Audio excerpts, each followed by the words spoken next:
માનનીય અધ્યક્ષ શ્રી, ગરીબ અને મધ્યમ વર્ગના દંપતીને institute of kidney diseases and research centre Ahmedabad ખાતે IVF સગવડ ઉપલબ્ધ કરાવવામાં આવી રહી છે. આ સેન્ટરના વિસ્તૃતિકરણ ઉપરાંત સુરત, ભાવનગર અને જામનગર ખાતે આ પ્રકારની સુવિધા શરૂ કરવાનું આયોજન છે.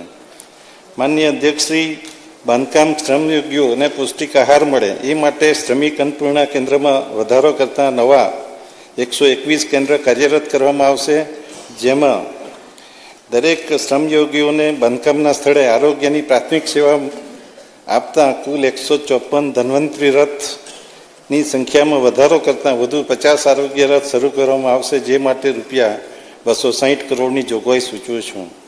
માનનીય અધ્યક્ષ શ્રી, VBG રામજી વિકસિત ભારત ગેરંટી ફોર રોજગાર આજીવિકા મિશન ગ્રામીણ યોજનાથી ગ્રામ્ય વિસ્તારની સુખાકારી અને રોજગારી માટે એક મહત્વપૂર્ણ કદમ ભરવામાં આવી રહેલ છે, જેમાં કામના દિવસો 100થી વધારીને 125 કરવામાં આવેલ છે,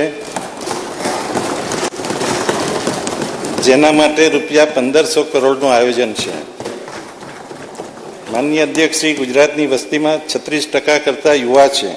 આ યુવા શક્તિને મજબૂત કરવા તેમજ તેને આગળ વધવા સમાન અવસર મળે એ માટે સામાજિક ન્યાય, આદિજાતિ તથા શિક્ષણ વિભાગ દ્વારા અંદાજે 97 લાખ વિદ્યાર્થીઓને રૂપિયા 5967 કરોડની જોગવાઈ શિષ્યવૃત્તિ માટે કરું છું.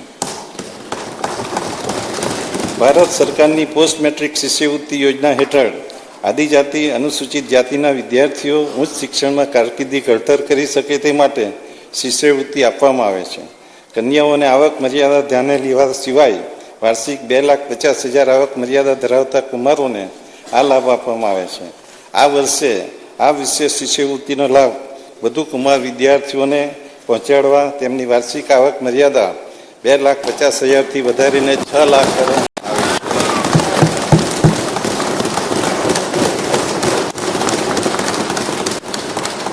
માનનીય અધ્યક્ષ શ્રી, આદિજાતિ, અનુસૂચિત જાતિ, વિકસતી જાતિ તેમજ આર્થિક રીતે પછાત વર્ગના આશ્રમ શાળાઓ, ગ્રાન્ટીન એડ છાત્રાલયો અભ્યાસ કરતા આશરે 2,77,552 વિદ્યાર્થીઓને મળતી માસિક સહાય 2160માં 340નો વધારો કરી 2500 કરવાની જાહેરાત કરું છું.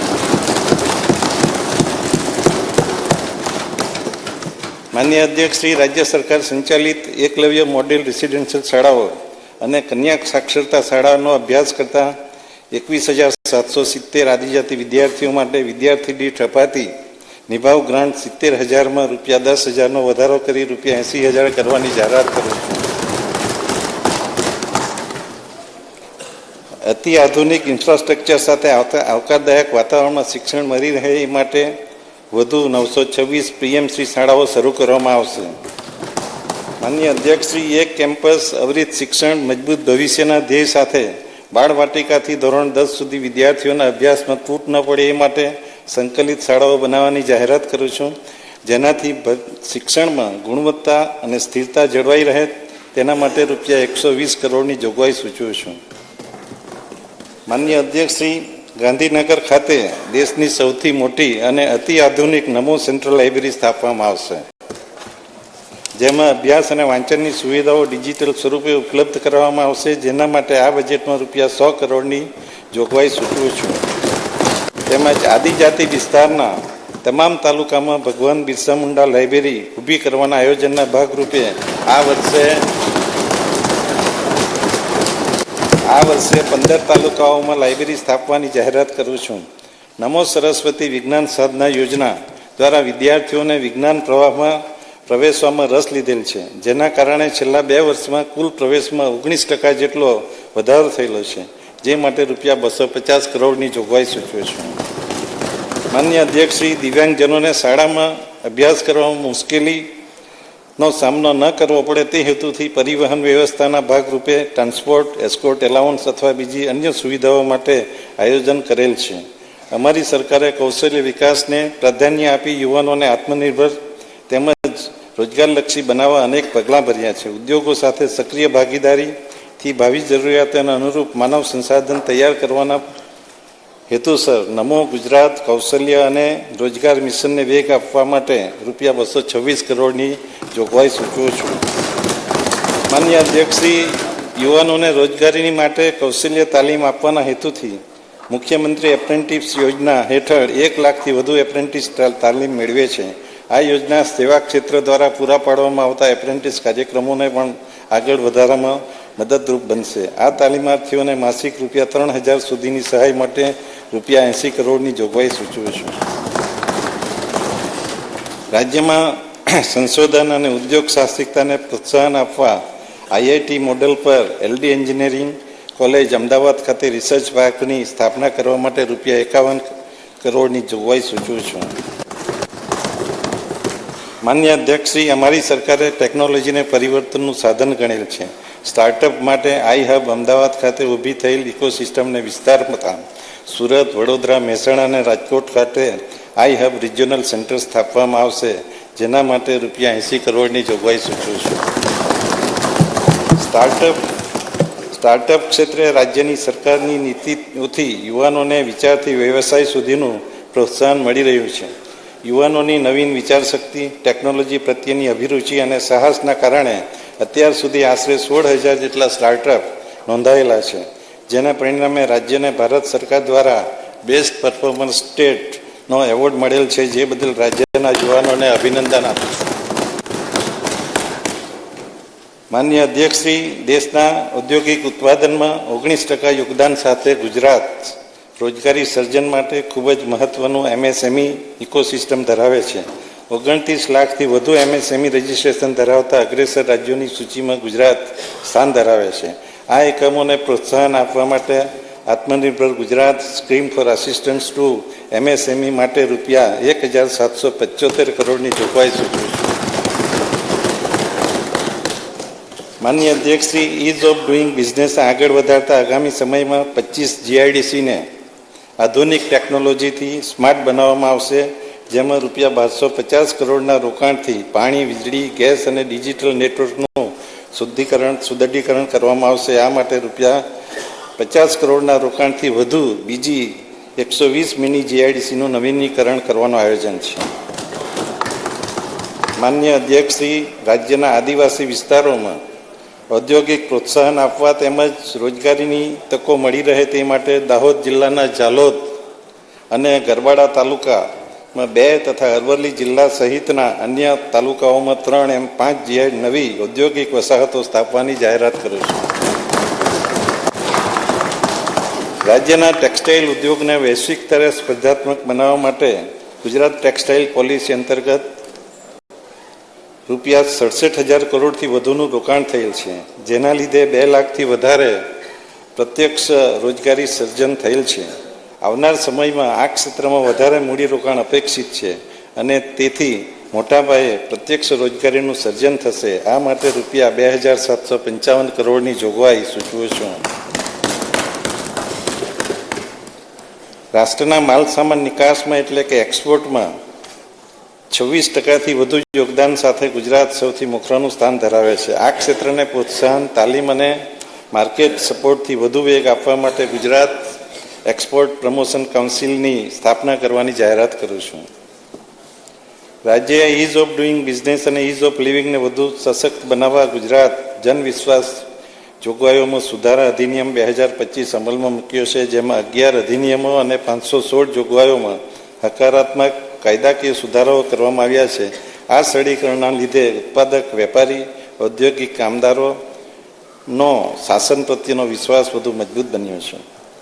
માન્ય અધ્યક્ષશ્રી, રાજ્ય સરકારના આત્મનિર્ભર ભારતના સંકલ્પ સાથે વોકલ ફોર લોકલની પહેલ હેઠળ તમામ જિલ્લાઓના ગ્રામ્ય તેમજ શહેરી વિસ્તારોના સંતુલિત પ્રાદેશિક વિકાસને પ્રોત્સાહન આપી રહી છે. ભારત સરકાર દ્વારા રાજ્યના હાથસાળ, હસ્તકલા અને ગ્રામોદ્યોગના 90 જેટલા ઉત્પાદનોને એક જિલ્લો એક પ્રોડક્ટ અંતર્ગત પસંદ કરવામાં આવેલ છે. આ ચીજ વસ્તુઓ તૈયાર કરનાર કારીગરો તેમના વેચાણ માટે સ્વદેશી હાટ અને ઈ-કોમર્સ પ્લેટફોર્મ પૂરું પાડવામાં આવશે. માન્ય અધ્યક્ષશ્રી, જગતના તાતે અન્નદાતા માટે કુદરતી આફતો જેવા કઠિન સમયમાં રાજ્ય સરકાર હંમેશા તેમની પડખે રહી છે. રાજ્યમાં આવેલ પૂર અને કમોસમી વરસાદને પરિણામે ખેડૂતોને થયેલા નુકસાનના મદદરૂપ થવા ₹11,000 કરોડથી વધુના કૃષિ રાહત પેકેજથી 33 કૃષિ રાહત પેકેજથી 33 લાખથી વધુ અસરગ્રસ્ત ખેડૂતોને તાત્કાલિક સહાય પહોંચવામાં આવેલ છે. તાત્કાલિક એટલા માટે છે કે આ વખતે રેકોર્ડ ટાઈમમાં આ સહાયો પૂરી પાડવામાં આવી છે.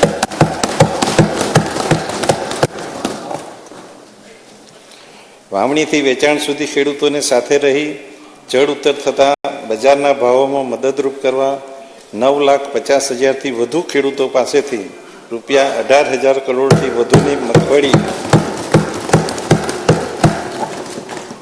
મગફળી, મગ, અડદ, સોયાબીન અને કપાસના ટેકાની ભાવે ખરીદ કરેલ છે.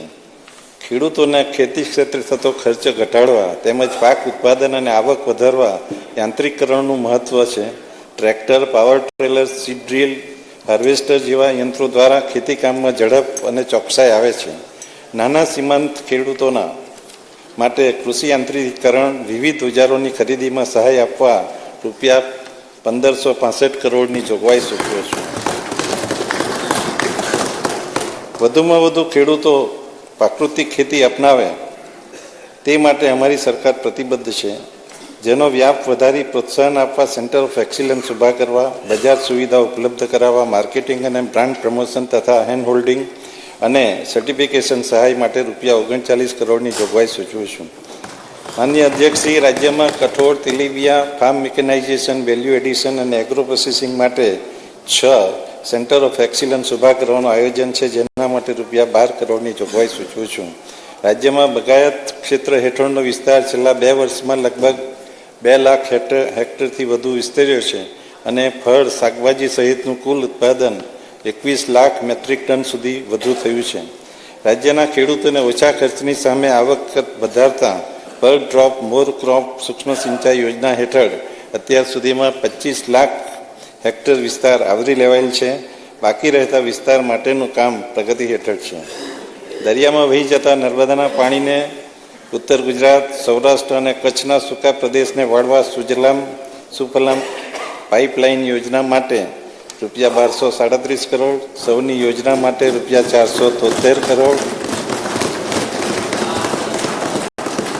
અને કચ્છની યોજના માટે રૂપિયા 1,333 કરોડ એમ કુલ 3,043 કરોડની જોગવાઈ સૂચવી છે. અમદાવાદ જિલ્લાના નળકાંઠા વિસ્તારના છેવાડાના ગામોને પાઇપલાઇન અને કેનાલ મારફતે સિંચાઈ સુવિધા પૂરી પાડવાનું પ્રથમ તબક્કાનું કામ પૂર્ણ થયેલ છે અને બીજા તબક્કાનું કામ શરૂ કરવામાં આવેલ છે. જેના માટે રૂપિયા 958 કરોડની જોગવાઈ સૂચવું છું. માનનીય અધ્યક્ષશ્રી, રાજ્યના મત્સ્ય અને પશુપાલન ક્ષેત્રને આવક, રોજગાર અને પોષણનો મજબૂત આધાર બનાવવા અમારી સરકાર પ્રતિબદ્ધ છે. રાજ્યની હાલની મત્સ્ય પેદાશનું ઉત્પાદન અને નિકાસ વધારવામાં લક્ષ્ય માટે માળખાકીય સુવિધા, સાધન સહાય અને સ્ટોરેજ માટે રૂપિયા 1,340 કરોડની જોગવાઈ સૂચવે છે. પશુઓના સંવર્ધન, સંરક્ષણ, રોગ નિદાન અને લગતી માળખાકીય સુવિધાઓ સહાય આપી દેશના દૂધ ઉત્પાદનમાં ગુજરાતનો ફાળો 10%થી વધુ લઈ જવાનું આયોજન છે. રાજ્ય સરકાર દ્વારા અમલમાં મુકાયેલ ગૌ માતા પોષણ યોજના ગાયોના સંરક્ષણ, સંવર્ધન અને ગૌ કલ્યાણ માટે રાજ્યની પ્રતિબદ્ધતાનું સ્પષ્ટ પ્રતિબિંબ છે. જેના માટે રૂપિયા 500 કરોડની જોગવાઈ સૂચવું છું. ખેડૂતો, પશુપાલકો, સાગર ખેડૂતો પોતાની પ્રવૃત્તિઓ સમયસર કરી શકે તે માટે કિસાન ક્રેડિટ કાર્ડ અંતર્ગત વ્યાજ સહાય આપવા માટે રૂપિયા 1,539 કરોડની જોગવાઈ કરું છું. સહકારી મંડળીઓને બહુહેતુ કાર્ય કરવા સક્ષમ બનાવવામાં આવશે. જેમાં અનાજ સંગ્રહથી લઈ રાજ્યના 4 ઝોનમાં બાયો સીએનજી પ્લાન્ટની સ્થાપના કરવામાં આવશે.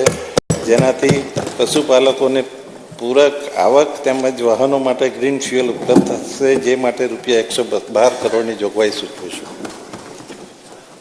માનનીય અધ્યક્ષશ્રી, જ્ઞાન આ 4 આધાર સ્તંભો પૈકી એક સ્તંભ એવી નારી શક્તિની ભૂમિકા વિકસિત ગુજરાતના નિર્માણમાં ઘણી અગત્યની છે. મહિલા સશક્તિકરણને આર્થિક સ્વાવલંબન સાથે જોડવાના દૃઢ સંકલ્પ સાથે રાજ્ય સરકાર દ્વારા લખપતિ દીદી અભિયાનને વિશેષ પ્રાધાન્ય આપવામાં આવ્યું છે. ગ્રામ્ય અને શહેરી બંને વિસ્તારોમાં મહિલાઓ દ્વારા સંચાલિત સ્વરોજગાર પ્રવૃત્તિઓ વિસ્તૃત કરવા, નવા વ્યવસાય શરૂ કરવા અને હાલના વ્યવસાયને સ્કેલઅપ કરવા માટે રૂપિયા 47 કરોડની જોગવાઈ સૂચવું છું. સખી મંડળ, સ્વસહાય જૂથો આજે મહિલા સશક્તિકરણનો સૌથી મજબૂત આધાર બન્યો છે. સ્વસહાય જૂથના વ્યવસાયને વિસ્તારવા અને સ્કેલઅપ કરવા બેંક લોન પર વ્યાજ અને સહાય અને પ્રોત્સાહક સહાય માટે ₹45 કરોડની જોગવાઈ કરું છું. 3 થી 6 વર્ષના બાળકોને આંગણવાડીમાં ગરમ નાસ્તો, ભોજન તેમજ બાળકો અને કિશોરીઓ અને સગર્ભા ધાત્રી માતાઓને ટેક હોમ રાશન પૂરું પાડવા પૂરક પોષણ યોજના અંતર્ગત ₹972 કરોડની જોગવાઈ સૂચવું છું. નમો લક્ષ્મી યોજનાના અસરકારક અમલીકરણથી ધોરણ 9 થી 12માં અભ્યાસ કરતી વિદ્યાર્થીઓના શાળામાં પ્રવેશમાં છેલ્લા 2 વર્ષમાં નોંધપાત્ર વધારો થયો છે, જેના માટે ₹1250 કરોડની જોગવાઈ સૂચવું છું. માનનીય અધ્યક્ષશ્રી, મહિલા પ્રતિનિધિત્વને પ્રોત્સાહિત કરવા રાજ્યમાં આઈટીઆઈમાં અભ્યાસ કરતી તમામ દીકરીઓ માટે નમો કૌશલ્ય લક્ષ્મી યોજના જાહેર કરું છું, જેના માટે ₹40 કરોડની જોગવાઈ છે.